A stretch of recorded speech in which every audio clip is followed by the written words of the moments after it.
ठीक है बच्चों, तो प्रकाश का परावर्तन हम लोग पढ़ रहे थे। प्रकाश का परावर्तन क्या है देख लीजिए।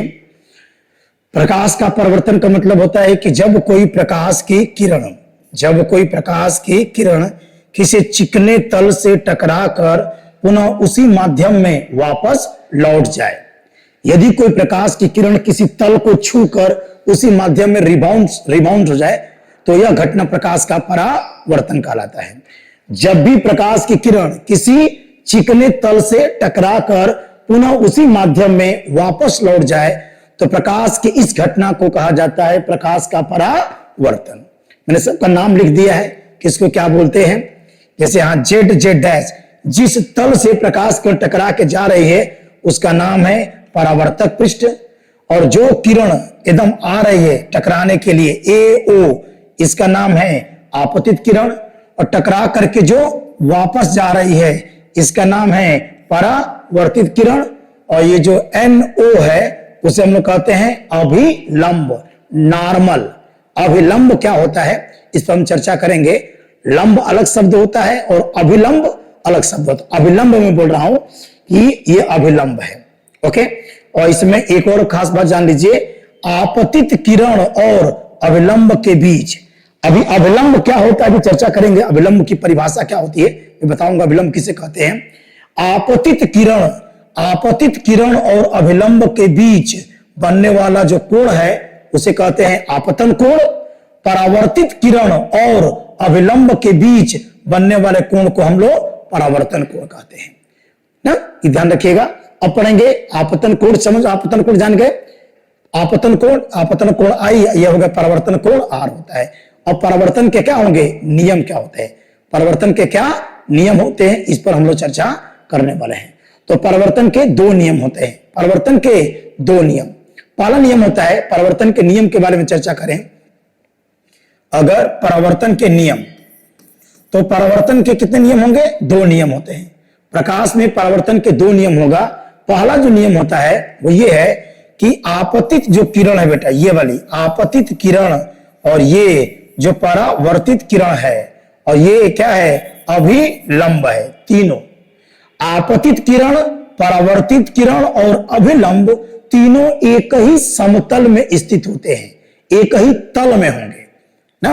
एक ही तल में कहने का मतलब है कि जैसे मान लीजिए कि पेन जो है यह आपके ब्लैक बोर्ड को छू के आ रहा है, ब्लैक बोर्ड के तल को छू के आ रहा है, तो जो परावर्तन होगा वो ब्लैक बोर्ड के तल के छू को जाएगा। और अभिलंब भी इसी तल में, देखिए अभिलंब ऐसा नहीं खींच सकते हैं। जिस तल को आपतित किरण छूती हुई आ रही है उसी तल को परावर्तित किरण भी छू के जाएगी और उसी तल में हमारा अभिलंब भी होगा। तो आपतित किरण, परावर्तित किरण और अभिलंब ये तीनों एक ही प्लेन में, एक ही समतल में स्थित होते हैं।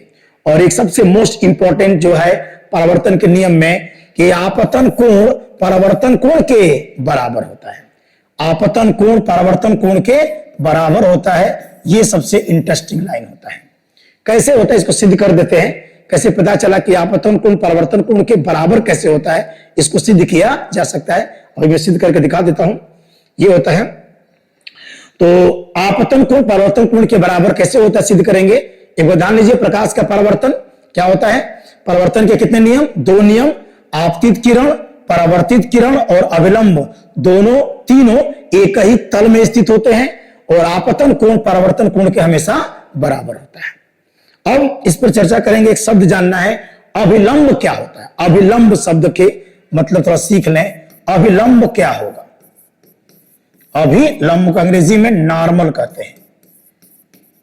अभिलंब यानी कि नॉर्मल क्या होता है, अभिलंब क्या होता है, इसके बारे में थोड़ी चर्चा हम लोग करेंगे। अभिलंब का मतलब होता है कि अगर तल तो सीधा है, समतल है, अगर तल बिल्कुल समतल है तो इस पर एक लंब डाल दीजिए, यहां तो फर्क नहीं पड़ेगा, लंब अभिलंब में अंतर स्पष्ट नहीं आएगा। अगर समतल पृष्ठ है तो समतल पृष्ठ से 90 अंश से कोण बनाती हुई जो रेखा होगी वो लंब भी कहलाएगी और वही अभिलंब भी कहलाएगा। अभिलंब को जानना होगा तो थोड़ा सा हम सरफेस को कर्व लेते हैं। अगर हमने कर्व सरफेस लिया, अब यहां समझ में आएगा क्या अभिलंब है और क्या लंब होता है। अगर मान लीजिए कि यहां पर मैंने एक बिंदु दे दिया P, एक बिंदु है P, कहा जाए बिंदु P पर अभिलंब खींचिए, P पर अभिलंब खींचिए। तो जिस बिंदु पर अभिलंब खींचना होता है, सबसे पहले हम उस बिंदु पर एक स्पर्श रेखा खींचेंगे। फर्स्ट ऑफ ऑल एक स्पर्श रेखा, टेंजेंट, यह है स्पर्श रेखा। जिस बिंदु पर अभिलंब खींचना होता है, सबसे पहले उस बिंदु पर एक स्पर्श रेखा खींचिए, नॉर्मल खींचिए, और उसके बाद इस स्पर्श रेखा के साथ 90 अंश की कोण बनाती हुई जो रेखा होगी वह कहलाएगी अभिलंब। ये होगा बेटा अभिलंब, दिस इज नॉर्मल, ये अभिलंब हो जाएगा। ये क्या हो जाएगा हम लोग का अभिलंब हो जाएगा। Is it clear? तो लंब की अभिलंब की परिभाषा, जो स्पर्श रेखा पर, जो स्पर्श रेखा पर जो लंब होगा उसको अभिलंब के नाम से जाना जाता है, वो अभिलंब हो जाएगा। ओके। और एक और बात बता दें, किसी भी गोला या किसी भी वृत्त की जो त्रिज्या है वो अभिलंब होती है, क्योंकि ये बड़ा दर्पण में काम करेगा। जैसे मान लीजिए कि अगर ये गोला वृत्त है या गोला कुछ मान लीजिए, और यहां पर एक मान लीजिए बिंदु P है। आप लोग अभी पढ़ेंगे, हम लोग 10th में प्रमेय पढ़ेंगे, सब सर्कल ज्योमेट्री पढ़ेंगे, तो वृत्त की ज्यामिति बहुत इंपॉर्टेंट लेक्चर है। तो हम लोग क्या करते हैं, क्या कहा जाए कि बिंदु P पर स्पर्श रेखा खींचिए, तो हम लोग क्या करते हैं, यहां से 90 अंश की कोण बनाती हुई एक रेखा खींच देते हैं। ये होती है स्पर्श रेखा। स्पर्श रेखा एक प्रमेय भी है, एक प्रमेय है, और प्रमेय ये होता है कि किसी भी वृत्त की स्पर्श रेखा और त्रिज्या के बीच में कोण हमेशा क्या बनता है, 90 अंश का होता है। त्रिज्या और स्पर्श रेखा के बीच कोण हमेशा 90 अंश का बनता है। इस प्रमेय को हम सिद्ध करेंगे जब वृत्त की ज्यामिति पढ़ेंगे। तो अगर मैं इसको आगे बढ़ा दूं, त्रिज्या को आगे बढ़ा दूं, तो ये तो हो गई स्पर्श रेखा, ये हो गई स्पर्श रेखा। और अभी पढ़े हैं कि स्पर्श रेखा पर जो लंब होता है, स्पर्श रेखा पर जो लंब होता है उसी को तो अभिलंब कहेंगे। ये अभिलंब हो गया। इसका मतलब किसी गोला की या किसी वृत्त की त्रिज्या को आगे बढ़ा दोगे तो वो अभिलंब का कार्य करेगा, वो अभिलंब का कार्य करेगा। इससे फायदा क्या होगा, अगर मान ले कि हमने कोई अवतल मान ले कि दर्पण ले, इस तरह का दर्पण हमारे पास है, जरा ध्यान देना बेटा, इस प्रकार का हमारे पास दर्पण है, पढ़ेंगे डिटेल में। स्फेरिकल गोली दर्पण क्या होता है इसका डिटेल में पढ़ाया जाएगा। तो मान लो कि ध्रुव है, और मान लो बेटा ये है वक्रता केंद्र C है, मान इस पूरे गोला की त्रिज्या वक्रता केंद्र है। अब यहां पर हमने खींच दिया, कौन सी किरण है, आपतित किरण है, आपतित किरण। तो आपतित किरण ये हो गया A। अगर आप सेंटर से मिला दोगे ना, सेंटर से मिला दोगे, यही अभिलंब हो गया, मान ये हमारा कोण क्या हो जाएगा, आपतन कोण हो जाएगा। तो ध्यान रखिएगा, एक बहुत अच्छी लाइन है, अभिलंब का मतलब किसी भी वृत्त की त्रिज्या, किसी वृत्त की जो त्रिज्या खींच दोगे तो ये त्रिज्या क्या होती है, ये अभिलंब का कार्य करेगी। वृत्त की त्रिज्या को आगे बढ़ा दोगे या गोला की त्रिज्या को आगे बढ़ा दोगे तो वो नॉर्मल की तरह काम करेगा, एक अभिलंब की तरह कार्य करने लगेगा। अब क्या करेंगे चर्चा इसमें हम लोग, अब चर्चा करते हैं परावर्तन के नियम को कैसे सिद्ध करेंगे। परावर्तन के नियम को थोड़ा सिद्ध करके देख लेते हैं। परावर्तन के नियम को सिद्ध करने के लिए थोड़ा सा वेक्टर के बारे में जानकारी होना चाहिए, थोड़ा सा ज्ञान होना चाहिए वेक्टर के बारे में। वेक्टर ना आप पढ़े होंगे फिजिक्स में बेटा, कि फिजिक्स में भौतिक राशियां दो प्रकार की होती हैं, एक राशियां होती है अदिश राशियां और एक राशियां होती है सदिश राशियां होती है। दो तरह की राशियां होती है फिजिक्स में, एक होता है स्केलर, एक होता है स्केलर, और एक क्या होता है, एक वेक्टर होता है। तो स्केलर का मतलब इसमें परिमाण है, इसमें केवल परिमाण होगा, लेकिन इसमें दिशा क्या होती है, नहीं होती है। और वेक्टर का मतलब ऐसी भौतिक राशियां जिनमें परिमाण भी होगा और जिनमें क्या होता है, दिशा भी होता है। तो जिन भौतिक राशियों में परिमाण और दिशा दोनों होता है उनको हम वेक्टर कहते हैं। जैसे बहुत से पढ़ेंगे, ये डीपली हम लोग पढ़ेंगे लेक्चर में वेक्टर के बारे में। जैसे बल, बल कौन सी राशि है, वेक्टर है। और इसमें क्या हो गया, जैसे समय, समय क्या हो गया, स्केलर है। तो जिन भौतिक राशियों को व्यक्त करने के लिए केवल परिमाण चाहिए, दिशा की जरूरत नहीं पड़ती है, उसे हम कहते हैं स्केलर। और जिन भौतिक राशियों में परिमाण और दिशा दोनों होते हैं उसको वेक्टर कहते हैं, सदिश राशियां कहते हैं। थोड़ा सा जरूरत है हमको इसमें, हम चाहते हैं कि हम सिद्ध कर दें कि आपतन कोण परावर्तन कोण के बराबर कैसे होता है। इसके लिए एक वेक्टर का वियोजन एक शब्द आता है, वेक्टर का वियोजन, ये जरूर जानना है। वेक्टर का वियोजन, किसी वेक्टर को तोड़ सकते हैं दो भागों में। जैसे मान लीजिए कि ये हम लोग का एक्स अक्ष है और ये क्या हो गया बेटा, वाई अक्ष हो गया। और मान लो कोई सदिश है, कोई वेक्टर ए है जो एक्स अक्ष की दिशा से थीटा उसका कोण बना रहा है। ये इंटरेस्टिंग चीज है, 11th का चीज है, लेकिन समझना धीरे धीरे।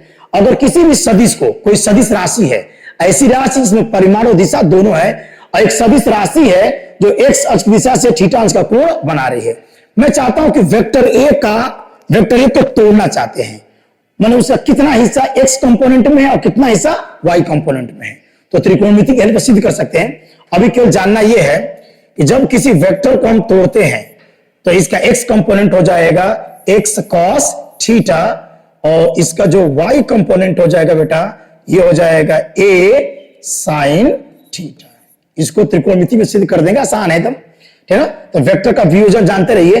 किसी वेक्टर को जब हम तोड़ते हैं किसी आयताकार घटकों में, रेक्टेंगुलर कंपोनेंट में, अलोंग एक्स अलोंग वाई तोड़ेंगे तो एक घटक कास में मिलता है, एक घटक साइन में मिलता है। ऐसा क्यों होता है, इसकी व्याख्या हम लोग कर लेंगे मैथ में। अब देखिए सिंपल सी बात जानिए, सिंपल सी बात जान लीजिए। मान लो कि अगर कोई वेक्टर है ए और वो एक्स अक्ष की धन दिशा से थीटा उसका कोण बना रहा है। अगर इसको हम तोड़े बेटा एक्स अक्ष में, तो इसका एक्स घटक आएगा ए कॉस थीटा और इसका वाई घटक आएगा ए साइन थीटा। अगर मान लीजिए कि ऐसा दिया गया है, जो वेक्टर है उस वेक्टर का वर्टिकल से एंगल दिया है, ऊर्ध्वाधर से कोण दिया होगा, और जब इसको तोड़ोगे वेक्टर ए को, तो ये वाला घटक हो जाएगा ए cos थीटा और यहां क्षैतिज घटक हो जाएगा ए साइन के थीटा। ये जरूरी है। इस आधार पर हम सिद्ध करने जा रहे हैं कि आपतन कोण परावर्तन कोण के बराबर कैसे हो जाता है। आपतन कोण परावर्तन कोण के बराबर कैसे होता है, इसका डेरिवेशन देख लेते हैं थोड़ा सा। आपतन कोण परावर्तन कोण के बराबर कैसे होता है, ये दिमाग में रखिएगा बस। चलिए अब इसको सिद्ध करते हैं, आपतन कोण परावर्तन कोण के बराबर कैसे होता है। देखिए, तो ये मान लीजिए कि हम लोग का परावर्तक पृष्ठ है, ये परावर्तक पृष्ठ है जेड और जेड डैश, एक बहुत परावर्तक पृष्ठ है, मान लीजिए दर्पण मान लीजिए, और इस पर प्रकाश की किरण एक आ रही है और तल को छू करके क्या हो गई, वापस चली गई। और हमको सिद्ध करना है इस घटना में कि आपतन कोण जो आई है और ये परावर्तन कोण, ये दोनों आपस में बराबर होते हैं। एक चीज हमको ये जानना है, आप बताइएगा कि जब कोई प्रकाश की किरण का परावर्तन होता है तो प्रकाश की चाल बदल जाती है कि वही रहती है। आप जानते हो कि निर्वात में प्रकाश की जो चाल होती है, निर्वात में प्रकाश की चाल, निर्वात में प्रकाश की जो चाल होती है, प्रकाश की जो चाल होती है वह होता है c बराबर 3 गुणे 10 के घात 8 मीटर प्रति सेकेंड। प्रकाश की चाल 3 गुणे 10 के घात 8 मीटर प्रति सेकेंड, मान 3 लाख किलोमीटर प्रति सेकेंड की रफ्तार से प्रकाश चलता है ना। अब क्या हो गया, एक और बता दें कि परावर्तन, प्रकाश की चाल तब बदलती है जब माध्यम बदलता है। अगर माध्यम कांस्टेंट है, हम जानते हैं कि प्रकाश का परावर्तन क्या है, प्रकाश की किरण जिस माध्यम से आ रही है टकरा के उसी माध्यम में वापस लौट जाती है, मान माध्यम नहीं बदल रहा है, और जब माध्यम नहीं बदलेगा तो प्रकाश की चाल भी कांस्टेंट रहेगी। तो परावर्तन के दौरान प्रकाश की चाल के ऊपर कोई फर्क नहीं पड़ता है, माने आपतन किरण की चाल और परावर्तित किरण की चाल आपस में बराबर होगा परावर्तन के दौरान। तो मान लीजिए एक प्रकाश किरण की चाल है, देखो ये आ रही है v स्पीड से किसी माध्यम में। अब क्या करेंगे, इसका हम करेंगे वियोजन। इसलिए वियोजन करेंगे क्योंकि जो वेग होता है, वेग एक सदिश राशि है। वेग क्या होता है, वेक्टर होता है। वेग वेक्टर होता है, velocity is a vector physical quantity. अगर वेक्टर है, अगर ये वाला कोण आई है बेटा, तो ये वाला कोण क्या हो जाएगा, आई हो जाएगा, एकांतर कोण, एकांतर कोण। और वेक्टर का वियोजन करें, v को तोड़िए, v का वियोजन कर दीजिए, तो ये वाला हो जाएगा v cos के i, और ये वाला क्षैतिज घटक इसका हो जाएगा v, और ये हो जाएगा साइन के i हो जाएगा। ठीक है बेटा, अब यहां आ जाइए। चूंकि परावर्तन के दौरान प्रकाश की चाल नहीं बदलती है, परावर्तन के दौरान चूंकि माध्यम नहीं बदलता है, प्रकाश किरण जिस माध्यम से जा रही है उसी माध्यम में वापस लौट आएगी। तो माध्यम जब नहीं बदलेगा तो प्रकाश की चाल भी नहीं बदलेगी। तो परावर्तन के दौरान प्रकाश की चाल के ऊपर कोई फर्क नहीं पड़ेगा। मैंने आपतित किरण की चाल और परावर्तित किरण की चाल आपस में बराबर होगी। अब भी अगर ये वाला कोण आर है तो ये वाला कोण क्या हो जाएगा, आर हो जाएगा, संगत कोण। इतना मैथ तो सबको आता होगा। अब करिए v का वियोजन कर दो, v का वियोजन करिए, तो वियोजन करेंगे इसका तो ये हो जाएगा v और cos r हो जाएगा, और ये वाला हो जाएगा v और sin के क्या हो जाएगा, r होगा, है ना। किसी भी अगर कोई प्रोजेक्टाइल मोशन हो रहा है, किसी भी गति में हर जगह क्षैतिज घटक कांस्टेंट होता है, इसलिए कि क्षैतिज घटक पर जी काम नहीं करेगा। जी जो का पृथ्वी का जो गुरुत्वाकर्षण होता है वो काम करता है केवल वर्टिकल मोशन पर काम करता है, हॉरिजॉन्टल मोशन पर जी काम नहीं करेगा। इसलिए हॉरिजॉन्टल जो कंपोनेंट होते हैं वो हर जगह बराबर होते हैं, तो क्षैतिज घटक हर जगह बराबर होगा। तो ये वाला क्षैतिज घटक, ये वाला क्षैतिज घटक और ये वाला क्षैतिज घटक आपस में क्या होगा, बराबर होगा। क्षैतिज घटक पर जी काम नहीं करेगा, और जी काम नहीं करेगा तो क्षैतिज घटक हर जगह बराबर होते हैं ना, और जो हॉरिजॉन्टल कंपोनेंट्स होते हैं वो हर जगह बराबर होते हैं। तो हो जाएगा v साइन के i बराबर v साइन के r, v से v कैंसिल, और यहां से हो जाएगा साइन i बराबर क्या हो जाएगा, साइन r, ठीक ना। ऑपरेटर लगा दिए साइन इनवर्स दोनों तरफ, साइन से साइन हटा दीजिए, हो जाएगा i बराबर r, यानी कि कोण i कोण r के बराबर होगा, यानी कि आपतन कोण, आपतन जो कोण होगा बेटा वो बराबर होता है परावर्तन कोण के, परावर्तन कोण के। आपतन कोण परावर्तन कोण के बराबर होता है। ये रहा इसका डेरिवेशन प्रूव्ड, ठीक है। आपतन कोण परावर्तन कोण के बराबर होता है। अब हम लोग क्या करेंगे, अब आपतन कोण परावर्तन कोण के बराबर हो गया। अब पढ़ेंगे दर्पण।